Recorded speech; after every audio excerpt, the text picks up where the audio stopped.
যে যতটা মানুষ আপনি দেখবেন আমাদের সমাজে ভাইরাল আছেন, ওনাদের কোনো শায়েক আমি খুঁজে পাই না যাকে কোনো মুরব্বী আছে যে ধমক দিতে পারে। উস্তাদ যদি কারো থাকে, মুর্শিদ থাকে, গাইড করার মতো কেউ থাকে, তাহলে কি হয়, সে যা তা বলতে পারে না।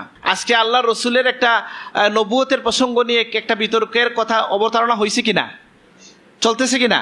ব্রিটেন থেকে আমাকে মৌলানা মাহমুদ একটু পাঠাইছেন, দু একটা তথ্য আমি দেখলাম যে এখানে আসলে কি কাজ করছে আমাদের মধ্যে। যে একটু আগে মারজানকে আমি বলছি, বলে যেহেতু একজন অন্য ধর্মের মানুষ বলছে 2+2 = 4, সুতরাং তার ধর্ম যেহেতু ঠিক নাই, তাহলে এটা আমি বলবো 5।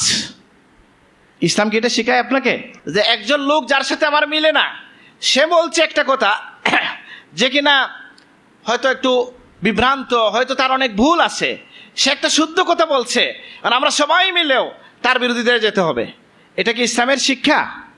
না। এটা অনলাইনের ক্ষেত্রে এটা সমানভাবে আমরা দেখছি যে আমরা হিংসুক হব না, হিংসাকে লালন করব না। আপনাদেরকেও বলতেছি, জীবনে কোনো সময় এই অনলাইন থেকে অফলাইনে আসার দরকার আছে কিনা? না পুরাটা জীবনই অনলাইন হবে? হাসছি, খাচ্ছি, যাচ্ছি, হ্যাঁ গোসল করছি, সব কি অনলাইন? তা আল্লাহর জন্য কোনটা? এই আঙ্গুলটা তো শুধু লাইক শেয়ারের জন্য না, এই আঙ্গুল তো আপনাকে তারা কি মনে করে যে তারা আয়াহসাবু আল্লান নাজমা ইযামাহ বালা কাদিরিনা আলা আন নুসাউইয়া বানানা। এই হিসাব আছে, আল্লাহ আমাকে মাফ করুন, আপনাদেরকে মাফ করুন। আল্লাহ বলে আমি তাদের এই আঙ্গুলের ডোকাটা পর্যন্ত আমি তাদেরকে এটা সুবিন্যস্ত করে আবার সৃষ্টি করব। ইন্না সামা ওয়াল বাসারা ওয়াল ফুআদ কুল্লুন উলাইকা কানা আনহু মাসউলা। চোখ, কান, হৃদয় সব আল্লাহর কাছে জিজ্ঞাসিত হবে। যে আমরা মনে করি কি ইসলামকে কেউ এসে ধন্য করবে, এই ধ্যানটা, এই খেয়ালটা, এই বোধটা, এই বিশ্বাসটা সরাসরি কোরআন কারীমের বিরোধী বিশ্বাস। আর আল্লাহ বলতেছেন ইয়ামুন্নুনা আলাইকা নাসলামু কুল লা তামুন্নু আলাইয়া ইসলামাকুম বালিল্লাহু ইয়ামুন্নু আলাইকুম আন হাদাকুম লিল ঈমান। সুবহানাল্লাহ।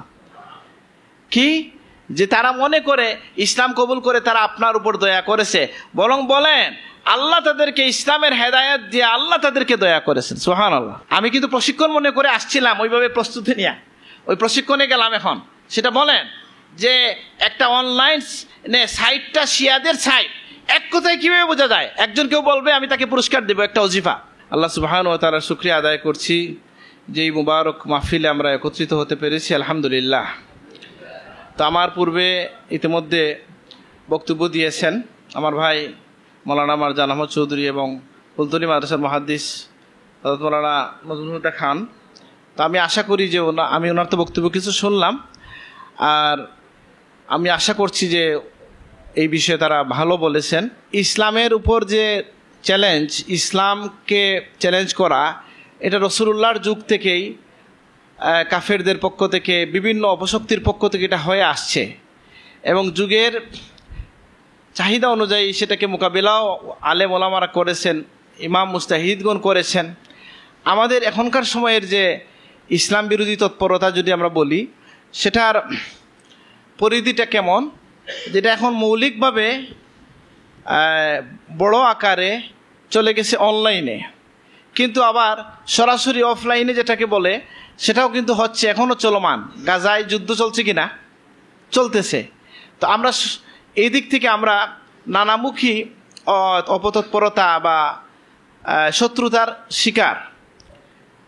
ইসলামের যারা আমরা চর্চা করি, যারা মুসলমান, তাদের কিছু বিষয় আমাদের সান্ত্বনাও আছে এর মধ্যে।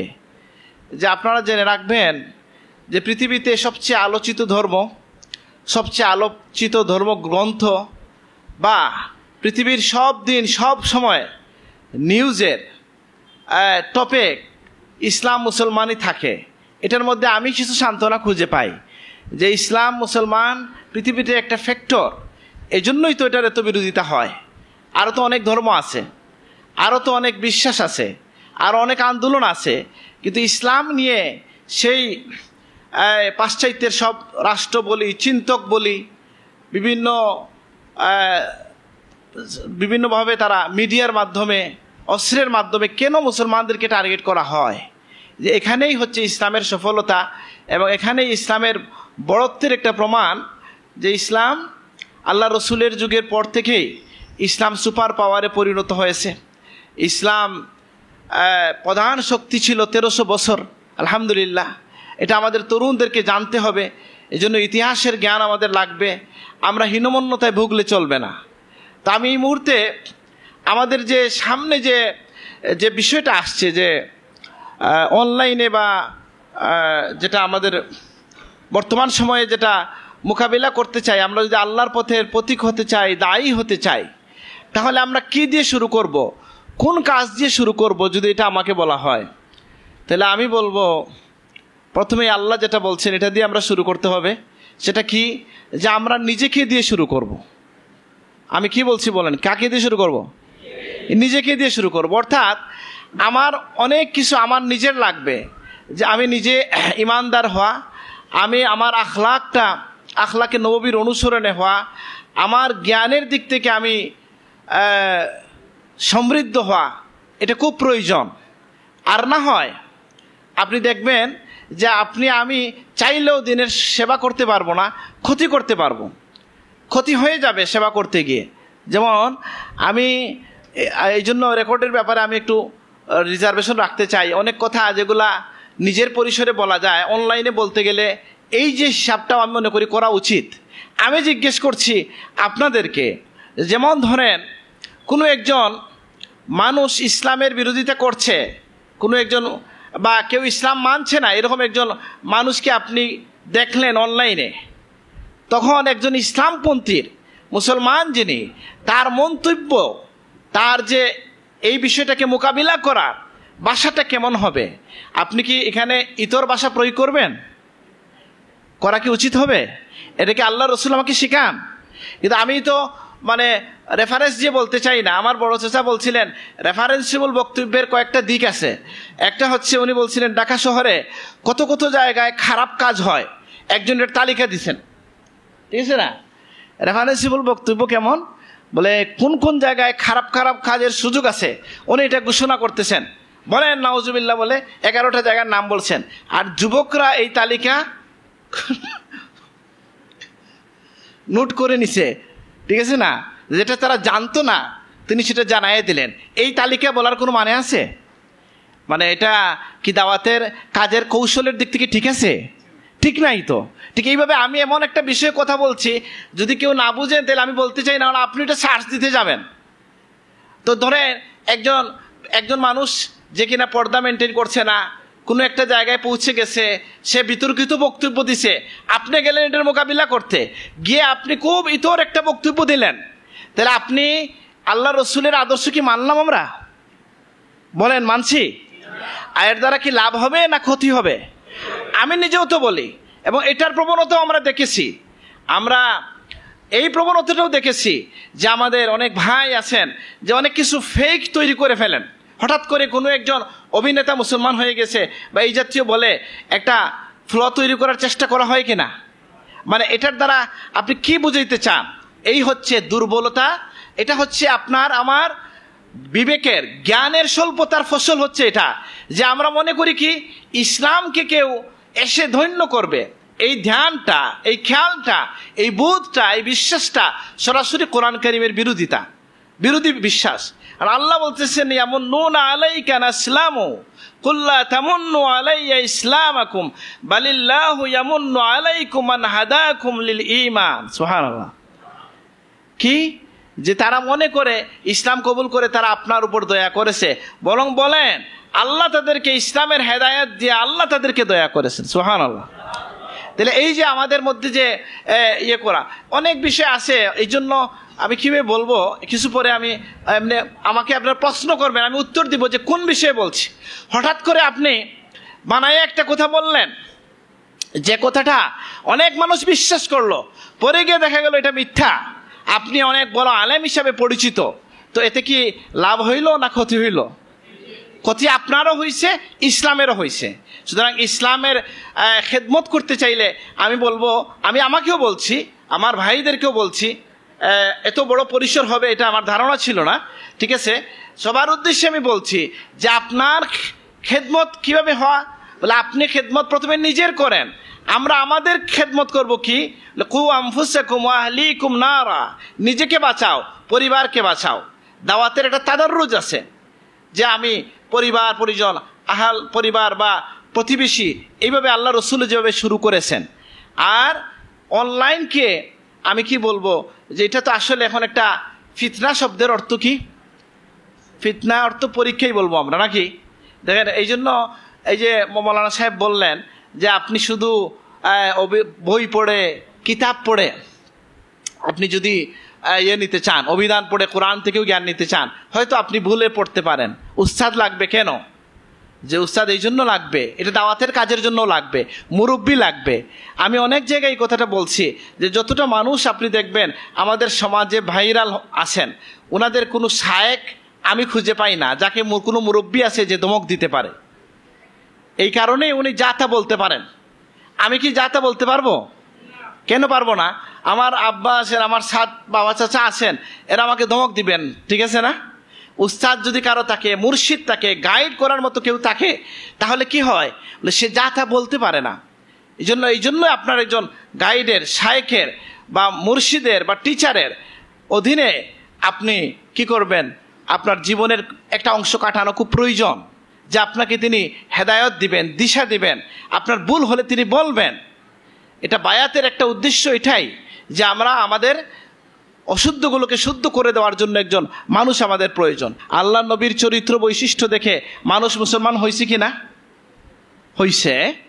আপনার আমার ক্ষেত্রে এটা এইভাবে, আমি যদি একজন আদর্শ মানুষ হই, আমি যদি কথাবার্তায় আদর্শ হই, তাহলে আমার কথা থেকে মানুষ কি করবে, আপনার রেফারেন্স নিতে, হেদায়েত নিতে মানুষের আগ্রহ হবে। আমি লম্বা করতে চাই না, তারপরেও যে বিষয়টা চলছে আমি এটার জন্য প্রস্তুত না বক্তব্য দেওয়ার জন্য, তারপরেও বলতেছি যে আমাদের ইসলামী আখলাকের মধ্যে একটা আখলাক হচ্ছে এটা, যে আমি হিংসুক হব না। ওমিন শাররি হাসিদিন ইযা হাসাদ, আমরা হাসাদ থেকে পানা চাইব।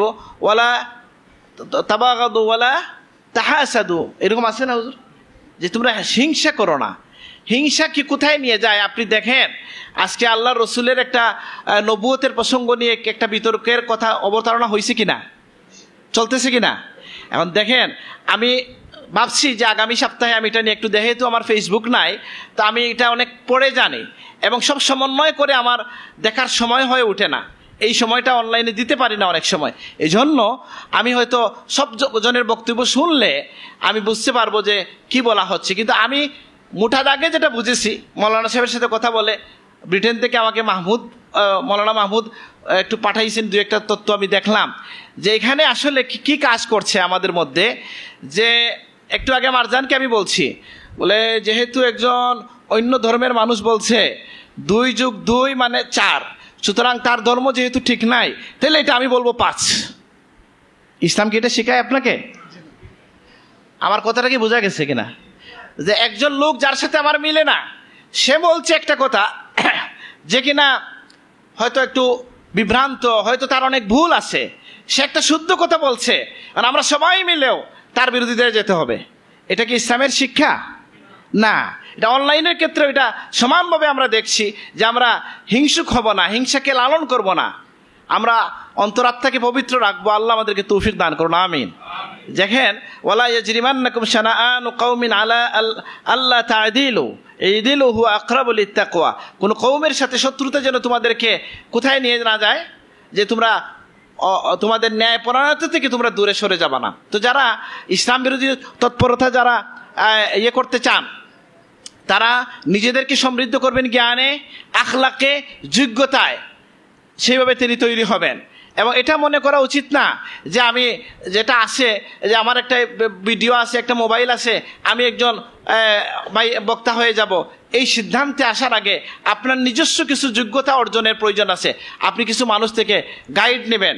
এটা হচ্ছে সাধারণের জন্য, সবার জন্য একটা নসিহত, আর বা আমি আমাকেও নসিহত করছি। আর একটা হচ্ছে যে আমরা নসিহতের উদ্দেশ্যটা ঠিক করা, যে আমরা কাদেরকে দাওয়াত দেব। আমাদের দাওয়াতের একটা অঙ্গন হচ্ছেন যারা ইসলাম এর ছায়াতলে আসতে পারে নাই, তাদেরকে দাওয়াত দেওয়ার দরকার আছে কিনা আমাদের, সেটা একটা। আরেকটা হচ্ছে যারা আমাদের ভাইদের মধ্যে অনেক মানুষ আছেন, আমিও হয়তো এর মধ্যে সামিল আছি, আল্লাহর কাছে কে কীভাবে আছে আমরা জানি না, যে যিনি কে অনেক গর্হিত কাজে লিপ্ত আছেন, তাকে আপনি ওয়ালতাকুম মিনকুম উম্মাতুন ইয়াদউনা ইলাল খায়র, তারা কি করবে, ভালোর দিকে আহ্বান করবে, এমন কিছু মানুষ প্রয়োজন, সেই উদ্দেশ্যে আমি দাওয়াত দেব। আমরা আবার এই জন্য দাওয়াত দেব যে যারা মুমিনের মধ্যেও বলে ওয়াজে গেছেন যেখানে, বা আলেমদের মজলিসে বসে আপনি ওয়াজ করলেন কেন, এখানে কি ওয়াজের দরকার আছে? বলে হ্যাঁ, এটাও আরেকটা উদ্দেশ্য হচ্ছে ওয়াযাক্কির ফাইন্না যিকরা তানফাউল মুমিনিন, যে মুমিনদেরকে তুমি কি করো, তুমি উপদেশ দাও। মুমিনদেরকে উপদেশ দিলে কি হয়? উপকার হয়, সকলের উপকার হয়। যিনি বলেন তার উপকার হয়, যারা শুনে তাদের উপকার হয়। সুতরাং আমরা যদি কখনো কোনো জায়গায় ফেসবুকে বা যেগুলো ব্যবহার করেন সেখানে কিছু লাইক দেন, শেয়ার দেন, আপনি লিখেন, তাহলে উদ্দেশ্য কি থাকবে? যে আমি আমাকে যাচাই করে নেব যে আমার আসলে এটার দ্বারা কি উদ্দেশ্য হাসিল হবে।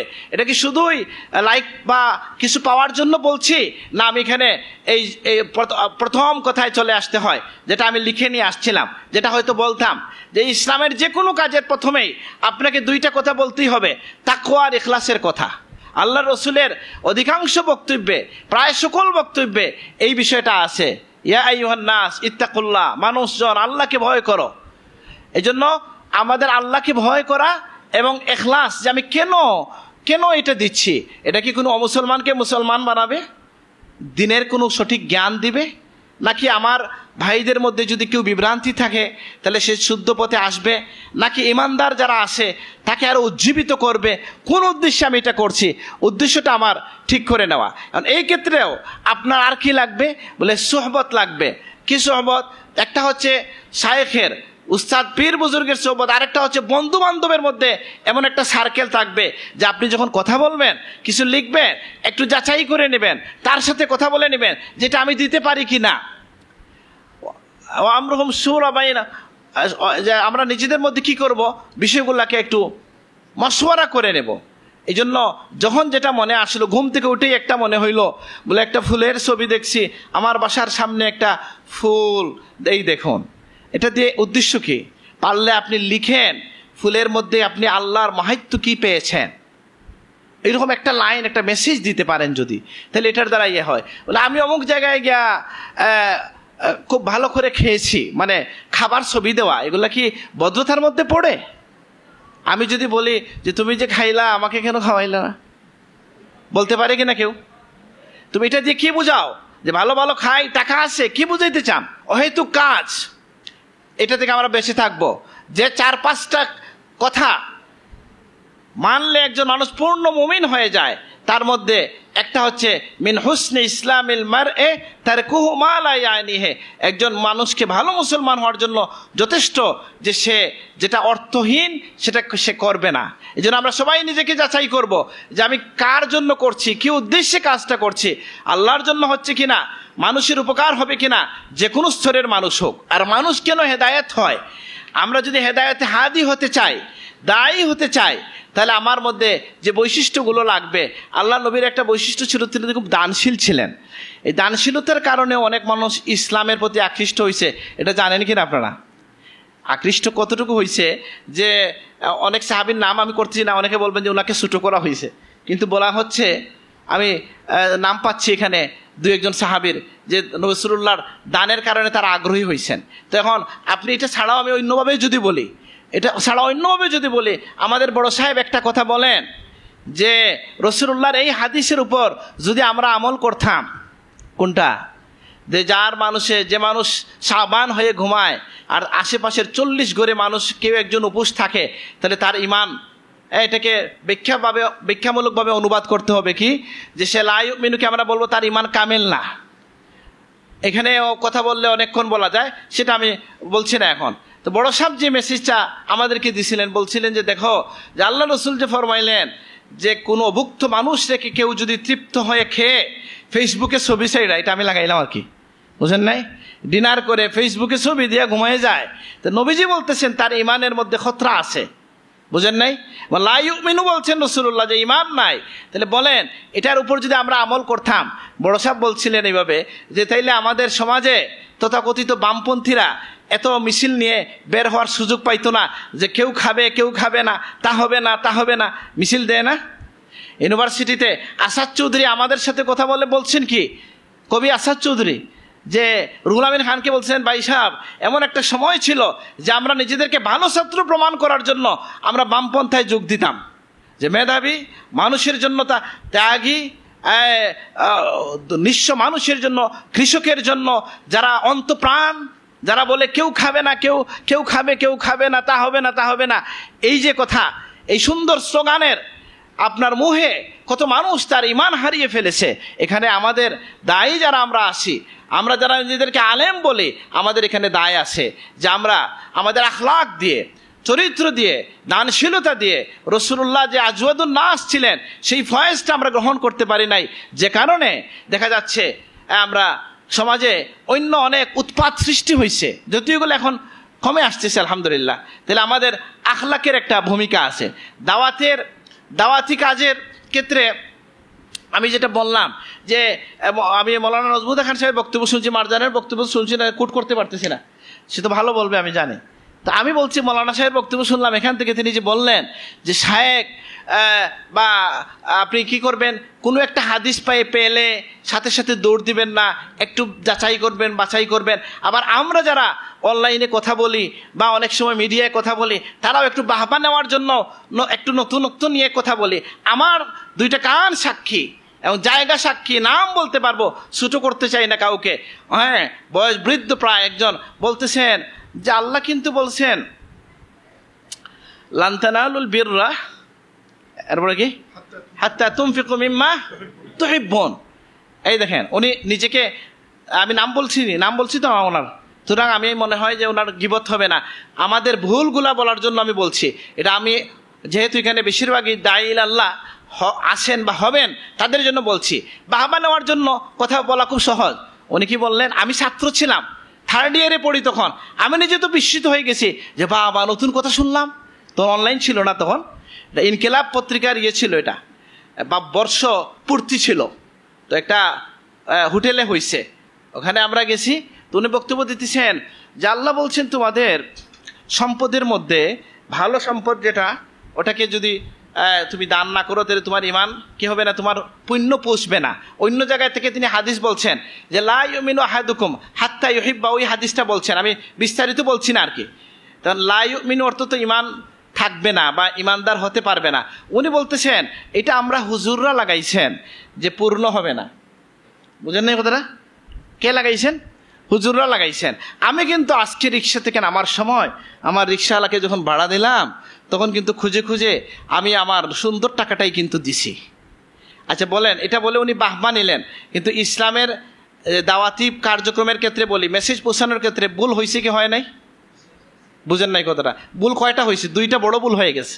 একটা ভুল হচ্ছে কি, যে দেখেন আপনি যে রিক্সাওয়ালাকে ভাড়া দিছেন, এটাকে আপনি ভাড়া দিছেন না দান করছেন?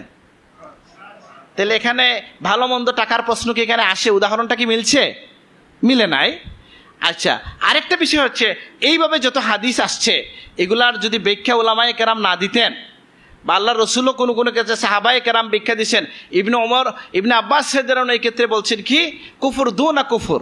এটা হচ্ছে কি, এটা হচ্ছে মানে অরিজিনাল কুফরির নিচে একটা কুফরি। যেমন কেউ যদি পিতামাতার অবাধ্য হয়, সে কুফরি কাজ করলো। কেউ যদি নামাজ ছেড়ে দেয়, সে কুফরি কাজ করলো। কেউ যদি রাসূলুল্লাহ যদি তার কাছে আপন নিজের হৃদয় থেকে বেশি ভালো প্রিয় না হন, লা ইউমিনু আহাদুকুম হাত্তা আকুনা আহাব্বা ইলাইহি মিন ওয়ালিদিহি ওয়া ওয়ালাদিহি ওয়ান নাসি আজমাইন। এই হাদিসের ভিত্তিতে তার হৃদয় থেকে, নিজের জীবন থেকে, পিতামাতা থেকে, সকল মানুষ থেকে নবীজি তার প্রিয় না হলে তার ঈমান নাই। লা ইউমিনু আহাদুকুম হাত্তা ইউহিব্বা লিআখিহি, এই ব্যাখ্যা যদি সরাসরিভাবে বলা হয় যে ঈমান নাই, তাহলে কয়জন মুসলমান ঠিকানা যাবে? পারা যাবে না তো। তাহলে কি বলা হয়েছে বলে ওলামারা সব আয়াত ব্যাখ্যায়, যে কালকে বড় সাহেব যে হাদিস পড়াইলেন, সেটা তো আমি বলতেও ভয় পাইতেছি, নাকি লম্বা হাদিস, আবু যর রাদিয়াল্লাহু আনহু থেকে নাকি গেফারি ব্যাখ্যা, উনিও ছিলেন, আমরা বড় সাহেবের দর্শী ছিলাম। এখানে যে হাদিস পড়লাম, এটা পড়লে তো ভয় লাগে আমার। ভয় মানে খুশি লাগে, আর ভয় হচ্ছে এই যে আমরা কে কি ভাববো। যে উনি বলছেন, আমি ওই কথাটার জবাব দেওয়ার জন্য হাদিসটা বলতে বাধ্য হচ্ছে, এটা বুখারী শরীফে তো আছে, সবাই জানেন। উনি বলছেন আমাকে লেখে রাসূলুল্লাহ গেলেন, লম্বা হাদিস, আমি একটা অংশ বলছি, আমাকে বসায় রেখে আল্লাহর নবী গেলেন একটু দূরে, এবং গিয়ে আল্লাহ নবী আসার সময় বলে বলে আসলেন, ওয়াইন জানা ওয়াইন সারাকা, এরকম না? ওয়াইন জানা ওয়াইন সারাকা, রাসূলুল্লাহ বলতেছেন। আমি বললাম, ইয়া রাসূলুল্লাহ, ওয়াইন জানা ওয়াইন সারাকা এটা কিতা? মানে এটা কেন বললেন, কেন বলছেন, কার সাথে কথা বলছেন? যে নবীজি বললেন, শুনো, আমার কাছে জিবরিল আমিন আসছিলেন, উনি বলছেন যে ব্যক্তি বিশ্বাস করবে এক আল্লাহ, হ্যাঁ, যে ব্যক্তি আল্লাহর সাথে কাউকে শরীক করবে না, সে দাখালাল জান্নাহ, সে জান্নাতে প্রবেশ করবে। সুবহানাল্লাহ। তো নবীজি বলেন, আমি 3 বার তাকে জিজ্ঞেস করেছি। আমি হাদিস ধরেন আধা পৃষ্ঠার হাদিসকে আপনাকে 2 মিনিটে বললাম, আগের অংশ তো রয়ে গেছে। বলছেন, ইয়া রাসূলুল্লাহ ফরমাইছেন জিবরিল আমিন কে, যে ওয়াইন জানা ওয়াইন সারাকা, সে যদি ব্যভিচার করে, সে যদি চুরি করে, উনি বলছে ওয়াইন জানা ওয়াইন সারাকা। আবার বলছেন, সে যে আমার উম্মতের মধ্যে কেউ যদি ব্যভিচার করে, চুরি করে, আবার বলছেন, আবার 3 বার বলছেন যে চুরি করুক, ব্যভিচার করুক, যদি আল্লাহর সাথে শরীক না করে সে জান্নাতে যাবে। সুবহানাল্লাহ। তো অন্য জায়গায় তো আছে যে যে ব্যভিচার করে তার ঈমান তার থেকে চলে যায়, মাথার উপরে চলে যায় যতক্ষণ সে এটার মধ্যে বিলিপ্ত থাকে। আছে কিনা হাদিসে? তো সমন্বয় করতে হবে কিনা? তাহলে হাদিস পায়াই কি আপনি বক্তব্য দিবেন, না এটার সমন্বয়ের চিন্তা করবেন, উলামাদের সুহবত নিবেন, শুরুহাতুল হাদিস দেখবেন, ফুকাহার মন্তব্য দেখবেন, দেখবেন কিনা? কথাটা বুঝেন নাই? আপনি কি মন্তব্য করতে পারেন একটা হাদিস দিয়া? যেমন হঠাৎ করে আপনার আজকে শিরনি দিতে গিয়া, যদি এখানে থাকে, জানি না আমি শিরনি আছে কিনা, মাফ করবেন, যেমন একজন আপনাকে গুস্তির টুকরা ছুটো দিল, আপনি বলেন আপনার তো ইমান নাই, আপনি আমাকে গুস্তির টুকরা ছুটো দিছেন, নিজে বড় টুকরা নিয়ে নিছেন, এটা বলতে পারবেন? হাদিস থাকলে বলতে পারবেন না, কারণ হাদিস, সব হাদিসকে সামনে রেখে ফুকাহায়ে কেরাম সিদ্ধান্ত দেন। এই জন্য আপনি যখন কথা বলবেন, আলেমদের দিকে তাকাবেন, আলেমদের সোহবত নেবেন, তাদের কিতাবের সাহায্য নেবেন, তাদের মতামতকে গুরুত্ব দিবেন। আমি আল্লাহকে সাক্ষী করে বলি, আর আল্লাহ আমাকে মাফ করুন এই কথা বলার জন্য, কিন্তু আমি জানি যে কোনো সময় গুনাহগার মানুষের ভালো কথায় মানুষ ইনফ্লুয়েসড হয়। এই যে এবার রমজান ঢুকলো, 2য় রমজানে আমি দেখলাম যে কিছু অসুবিধা হচ্ছে, আমি আমার ইউটিউবটাকে ডিসেবল করছি, বুঝেন কথাটা? এরপরে আমি কিছু মানুষকে নসিহত করছি, আপনাদেরকেও বলতেছি, জীবনে কোনো সময় এই অনলাইন থেকে অফলাইনে আসার দরকার আছে কি না? না পুরাটা জীবনে অনলাইন হবে? হাসছি, খাচ্ছি, যাচ্ছি, হ্যাঁ, গোসল করছি, সব কি অনলাইন? তা আল্লাহর জন্য কোনটা? এগুলা থেকে আপনি বলবেন আমরা এই কয়েকশো মানুষ, এটা দিয়ে কি হবে এই বক্তব্য দিয়ে? বলেন না, এইভাবেই শুরু হবে। আপনি আপনাকে দিয়ে, আমি আমাকে দিয়ে শুরু করব, যে আমি আমার জীবনের সময় কতটুকু, স্ক্রিন টাইম কতটুকু হবে, এটা যুবকরা, তরুণরা নিজের চোখের হেফাজতের জন্য, জীবনের জন্য, জ্ঞানের জন্য আপনাকে আমাকে এটা কি করতে হবে? এটাকে একটা সীমাবদ্ধ সময়ের মধ্যে নিয়ে আসতে হবে। সাথে সাথে আপনি যতক্ষণ সময় কাটাবেন, কি উদ্দেশ্যে কাটাবেন? আমি বলবো যে অনেক সময়, আল্লাহ মাফ করুন, আমারও হয়, আমি অস্বীকার করছি না যে দীর্ঘ সময় আমার চলে যায় অনলাইনে, কিন্তু আমি কি করি, যেটা করি এটা বলতে আমার লজ্জা হবে না। আমি দেখি কি হচ্ছে ওখানে, আল্লাহর কোনো রহমত নাজিল হইল কিনা কাজ যায়। বুঝেন এই কথাটা? কীভাবে বোঝা যায়? বলে তাদের যুদ্ধের বা এগুলো আছে কিনা, অনেক কিছু বিস্তারিত বলতে চাই না, আপনারা বুঝতেছেন যে আমি যতক্ষণ সময় কাটাবো সেটা যেন ইবাদত হয়ে যায়, সেটা যেন আল্লাহর পক্ষে হয়, সেটা রাসূলুল্লাহর পক্ষে হয়, সেটা উম্মার পক্ষে হয়। আল্লাহ আমাদেরকে তৌফিক দান করুন, আমিন। আর দায়ী হতে চাই, তাহলে এর আগে নিজেকে প্রস্তুত করে নেওয়া, মানুষ বন্ধু হিসাবে এমন মানুষকে বাছাই করে নেন যে বন্ধু আপনাকে সুবুদ্ধি দিবে। আপনার এমন কোনো মানুষ নাই যে আপনি বড় সাহেবকেও কি করেন না, বলেন যে কথা বলতে পারি না, যাইতে পারি না। তো মুফতি সাহেব তো খুব ইজি, ওনার কাছেও যান না, বলে তাইলে মানে মারজান সাহেব আছেন, ওনার সাথেও কথা বলেন না, তাহলে আপনার পরামর্শক কে? আপনার গাইড লাগবে কি না? লাগবে। আপনার নিজেদের মধ্যে, নিজের বন্ধুদের মধ্যে কথা বলবেন যে আমি এই বিষয়ে লিখতে চাই, বলতে চাই, তখন আপনি এটা ক্ষেত্রে ইয়ে করবেন। বন্ধুত্ব নির্বাচনের ক্ষেত্রেও নবীজি সতর্ক করেছেন যে আন্নাসু আলা দীন খালিলিহিম ফালিয়ানজুর আম্মা ইউখালিল, মানুষ তার বন্ধুর ধর্মের উপর হয়। কার সাথে বন্ধুত্ব করছো, কাকে ফ্রেন্ড বানাচ্ছ, খেয়াল করবা, ঠিক আছে না? এটা খুব খেয়াল রাখতে হবে। বন্ধুত্বের একটা সার্কেল হবে, যারা আল্লাহওয়ালা হবে। আমাদের কিছু সময় আল্লাহর জন্য আমরা কাটাবো, এটা আমি বলবো কেন, এটা তো আপনার বলেন সাহেব কিবলার যদি নির্দেশনা হয়, আমাদের পীর মুর্শিদের নির্দেশনা হয় যে নামাজ পড়ে কিছু সময়। আচ্ছা আমি একটু জিজ্ঞেস করি, 100 বার সুবহানাল্লাহ পড়তে কতক্ষণ সময় লাগে কেউ হিসাব করছেন কিনা? আমি ওয়াজের স্বার্থেও হিসাব করছি। আপনি দেখেন আমাদের সমাজে, আমি নিজের কথা বলছি, পিছনে যদি একটা লোক নামাজে থাকে 2 রাকাত বাকি থাকে, তো কি মনে হয় যে লোকটার যদি কল্লা কাটা যাইতো নাকি? মনে হয় না এরকম? রাগ ভিতরে। তাহলে আপনি সে বসে পড়বেন, আপনি কোথা ভাবতে পারেন না যে আল্লাহ হয়তো তার ঘরে আমাকে কিছু সময় ধরে রাখতে চায়? আলহামদুলিল্লাহ, এই কথা ভাবা যায় কি না? যে আমি যে চলে যেতে চাইছিলাম, আল্লাহ চান আমি যেন আরো 2 মিনিট বসি। আলহামদুলিল্লাহ, তোর মনটা ভালো হয়ে যাবে। পশ্চিম দিকে বসেন আর দেখেন তো সুবহানাল্লাহ পড়ে 100 বার সুবহানাল্লাহ পড়তে 1 মিনিট সময় লাগে সর্বোচ্চ, নাকি? এই যে সুবহানাল্লাহ, আলহামদুলিল্লাহ, আল্লাহু আকবার বলি আমি, তা আপনার জীবনের এই আঙ্গুলটা তো শুধু লাইক শেয়ারের জন্য না। এই আঙ্গুল তো আপনাকে তারা কি মনে করে যে তারা আয়াহসাবু আল্লাহ নাজমা ইযামাহ বালা কাদিরিনা আলা আন নুসাউইয়া বানানা। এই হিসাব আছে, আল্লাহ আমাকে মাফ করুন, আপনাদেরকে মাফ করুন। আল্লাহ বলে আমি তাদের এই আঙ্গুলের ডোকাটা পর্যন্ত আমি তাদেরকে এটা সুবিন্যস্ত করে আবার সৃষ্টি করব। সুতরাং আমাদের চোখের কথা, জবানের কথা, হৃদয়ের কথা, ইন্না সামা ওয়াল বাসরা ওয়াল ফুআদ কুল্লুন উলাইকা কানা আনহু মাসউলা। চোখ, কান, হৃদয় সব আল্লাহর কাছে জিজ্ঞাসিত হবে। আমি বলবো, আপনি ব্যর্থ হন, আমি ব্যর্থ হই, পড়ে যাই, ধুলা লেগে যায়, কাদা লেগে যায়, আমরা আবার আল্লাহু আকবার বলে দাঁড়ায় যাব। বুঝেন না কথাটা? বলে আমার দ্বারা এত গুনাহ হয়ে গেছে, আর কি যাব মসজিদে? বলে হ্যাঁ, নবীজি বলছেন আসো, আল্লাহু আকবার যখন হয় চলে আসো, সিজদা দাও, তোমার গুনাহ মাফ হয়ে যায়। সুবহানাল্লাহ। আমি বহু জায়গায় হাদিস বলছি, মজা লাগছে এই জন্য বলছি, যে একজন বলছেন কি যে ইয়া রাসূলুল্লাহ আমার দ্বারা এই গুনাহ হয়েছে। উমর রাদিয়াল্লাহু আনহু এই দিক থেকে মিশকাত শরীফে পড়ছি হাদিসখানা, উমর রাদিয়াল্লাহু আনহু পিছন থেকে বলছে এটা আসছে বোকা, গুনাহ করছে আবার এসে বলে। বুঝেন নাই? গুনাহ করছো তো বেটা লোকে মাফ চাইলিতে শেষ। তো ওই লোক তো হয়তো এটা জানেন না, বুঝেন নাই? আইসা বলেন ইয়া রাসূলুল্লাহ আমার তো এই গুনাহ হয়ে গেছে, নবীজি কিছু বলেন না। আবার বলেন ইয়া রাসূলুল্লাহ আমার তো এই গুনাহ হয়ে গেছে, নবীজি কিছু বলেন না। তৃতীয়বার বলছেন, আসরের নামাজ পড়ে নবীজি বললেন এই তুমি যে কথা বলতেছো বারবার, তুমি কি আমার সাথে নামাজ পড়ো নাই? ইয়া রাসূলুল্লাহ পড়ছি। বলে তাইলে তোমার এই গুনাহ মাফ হয়ে গেছে। আয়াত দিছেন নবী করিম ইসলাম, ইন্নাল হাসানাত ইউযহিবনাস সাইয়্যাত। আপনি এই অন্তর্জালিক জগতে বলেন বা মনের জগতে, আপনি আমি যখন হুচট খাই, পড়ে যাই, চিন্তা করি যে আমি কি ভাবে আমার দাঁড়াবো, আপনার আল্লাহু আকবার আপনাকে শক্তি দিবে। এই জন্য আল্লাহর জন্য একটা স্পেশাল, আপনি বলেন, আমি আমাকেও বলি আপনাকেও বলি, যতক্ষণ ফেসবুক ইউটিউব আমরা দেখি ততক্ষণে আমরা কি করতে পারতাম, ততক্ষণে হাফিজে কোরআন হয়ে যাওয়া যায়। তো আমি হিসাব দিয়ে বলতে পারবো আপনাকে। এবং আমাদের কি হয়, আমাদের ওজিফা আছে, আমি কুলাউড়ার ওয়াজে বলছি, এখানেও বলতেছি যে ওজিফা সকল মানুষের আছে, আছে কি নাই?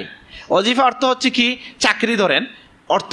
আর আমাদের দেশে ওজিফা বলে আমরা যেটা বুঝি তরিকা তাসাউফের ক্ষেত্রে, যে এক্সট্রা ইবাদত যেটা নিজের উপর নিজে কি করে নেই, লাজিম করে নেই। যেমন দালাইল শরীফ একটা ওজিফা, হিজবুল বাহার একটা ওজিফা, 100 বার ইস্তেগফার একটা ওজিফা, 200 বার দুরূদ শরীফ একটা ওজিফা, নাকি? এই ওজিফা আমাদের আছে, এটা আমল করতে পারি না পারে, কিন্তু বলেন তো একটা ওজিফা কেউ মিস করি না। নামাজ থেকে ঘরে আসার পরে প্রথমেই কোন জিনিসটা বের করি? কোরআন কারিম বের করি না মোবাইল বের করি? বলেন, সত্য সত্য বলেন না, জোরে বলেন কি? তাহলে আমি কি নিজেকে শাসন করতে পারি না যে এটা আজকে বের করবো না মোবাইল, আজকে বের করবো কোরআন কারিম 5 ওয়াক্তে? এর মধ্যে অবশ্য মোবাইল যারা বেশি চালায় তারা আবার 5 ওয়াক্তের নামাজ হইতে পারবে না, এটা নিশ্চিত থাকবেন। মোবাইল চালাইলে 5 ওয়াক্ত নামাজ না 4 ওয়াক্ত, 4 ওয়াক্ত, আর 1 ওয়াক্ত হইল খোঁজা কর্জ।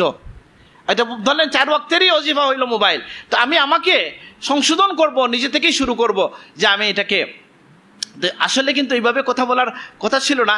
আমরা দাওয়াতি অংশ হয়ে আমরা কীভাবে কাজ করতে পারি সেটা নিয়ে আমি আরও কিছু কথা বলবো। আমরা যদি দায়ী হতে চাই, হেদায়েতের কাজ করতে চাই, তাহলে আমাদের কি করতে হবে? আমরা আমল ভালো হওয়া লাগবে, নিজের নফসকে নিয়ন্ত্রণ করতে হবে, আমাদের কষ্টের জন্য প্রস্তুত হইতে হবে, আমাদেরকে ত্যাগী হইতে হবে, আমাদেরকে জ্ঞানে সমৃদ্ধ হইতে হবে, আমাদেরকে ইখলাস তাকওয়ার গুণে ভূষিত হতে হবে, আল্লাহ রসুলের আখলাকে, নিজের আখলাককে রঙিন করতে হবে। সিরাজ মুনিরার আলোয় যদি আলোকিত হয়ে যায়, দুনিয়ার যেখানে আপনি যাবেন সেখানে ফুল ফুটবে। আল্লাহ তৌফিক দান করুন, আমিন।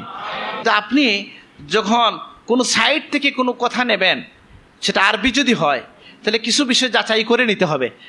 হ্যাঁ, সেটা কি, যে শিয়াদের সাইট আছে কিনা আরবিতে? আপনি একজন কাউকে প্রশ্ন করছে, আমি জানতে চাই যে শিয়াদের সাইট আপনি কিভাবে বুঝবেন, আমি এই জন্য আসছি, এইভাবে কথা বলবো, পুরস্কার দেব। আতাবাইকে বলেন আমার কিছু বই দিয়ে দিতে, যে বলতে পারবে তাকে আমি পুরস্কার দেব। এখন একটা প্রশ্ন করছে, উত্তর দিবেন। আমি কিন্তু প্রশিক্ষণ মনে করে আসছিলাম, ওইভাবে প্রস্তুতি নিয়ে ওই প্রশিক্ষণে গেলাম। এখন সেটা বলেন যে একটা অনলাইন সাইটটা শিয়াদের সাইট, এক কথায় কিভাবে বোঝা যায়? একজন কেউ বলবে আমি তাকে পুরস্কার দেবো একটা ওজিফা। আচ্ছা ঠিক আছে, কথাটা বলে ফেলি, যেহেতু এটা অনলাইন থাকে কথাটা বলে ফেলি। আওলাদদের ব্যাপারে আমরা বলি আলাইহিস সালাম বলা যায়, ফাতেমাতু আলাইহিস সালাম, এটা কিন্তু বুখারী শরীফেও আছে, বুঝেন না কথাটা? বলা যায়। কিন্তু এখন এটা বহুলভাবে ব্যবহার করে কারা কারা করে? কোন সাইটে যদি দেখেন সব আহলে বয়তের নামের মধ্যে আলাইহিস সালাম লেখা, তাহলে আপনি কি ধরে নিতে পারেন? অথচ কথাটা বৈধ না অবৈধ? বৈধ কথা। কিন্তু এই আপনাকে একটা ইন্ডিকেটর দিয়ে দিলাম, এটা দিয়ে আপনি ধরতে পারবেন যে এটা শিয়াদের সাইট। বোঝা গেছে কিনা কথাটা?